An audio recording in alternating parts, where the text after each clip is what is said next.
اب اگر کسی شخص کو یہ، اب ہمارا جہاں سے ہم نے سٹارٹ کیا تھا، اب کسی شخص کو پتہ ہی نہیں ہے کہ میں کس تاریخ کو پیدا ہوا، ٹھیک ہے، اور یہاں تک بھی میں نے سنا ہے کہ اسٹرالوجی میں اس تاریخ کے ساتھ ساتھ وقت کا بھی بڑا کردار ہے، بالکل، حالانکہ چند گھنٹوں یا چند شاید منٹوں میں وہ تبدیل ہو جاتا ہے.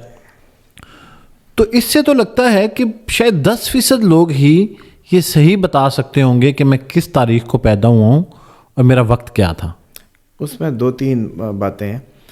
ایک تو یہ ہے کہ آٹومیٹکلی جس تاریخ کو آپ پیدا ہوئے ہیں نا، ہاں جی، وہ جو ڈیٹ ہے وہ آپ کا ڈرائیور نمبر ہے. ٹھیک ہے. آپ کے مزاج کے خواص سے آپ کا نمبر پتہ چل سکتا ہے کہ آپ کی یہ تاریخ ہوگی. یہ اسٹرولوجر کی اسسمنٹ ہے. جی. اچھا. سیم ٹائم پہ جو نمبر آپ کی زندگی میں بڑا گھوم رہا ہو وہ آپ کا ڈیسٹنی نمبر ہو سکتا ہے. مطلب آپ کی ڈیٹ آف برتھ ایڈ کرنے پہ جو نمبر حاصل ہوتا ہے وہ ہوگا. مثال کے طور پہ 2 میاں بیوی ہیں، موسٹ پروبیبلی آپ کو 70-80% دیکھیں گے آپ کے ان دونوں کی دونوں تاریخوں کی ڈیٹیں میچ کر رہی ہوں گی. کوئی ایک یا وہ اس کی ڈیسٹنی میں ہوگا یا وہ اس کی ڈیسٹنی میں ہوگا. یہ پکی بات ہے. اچھا.